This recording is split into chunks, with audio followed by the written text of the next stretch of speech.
In a lot of ways, this is a dark moment in American life.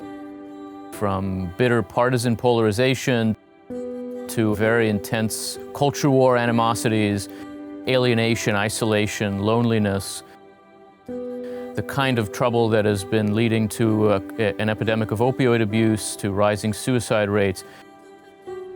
A lot of the particular fights we have in our culture now, whether it's about the form of the family, religious freedom and the place of churches in our society, cancel culture, what happens on campuses, these are fights about how our institutions should form us.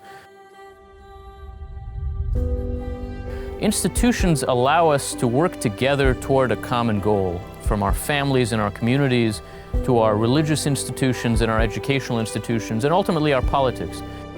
They offer us a way to understand what happens in our lives as part of a bigger story, in which we're not alone, and in which we're not the only characters. It's a very well-known fact, almost a cliche by this point, that Americans have been losing trust in institutions.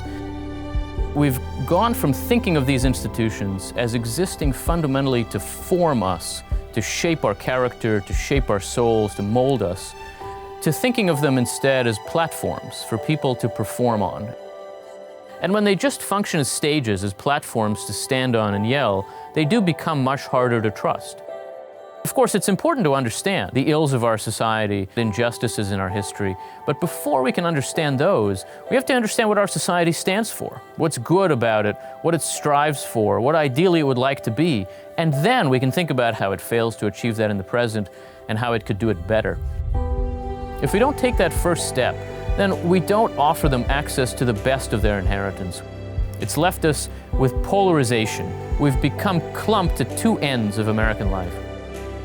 And we too rarely think of ourselves as belonging to one big, large society.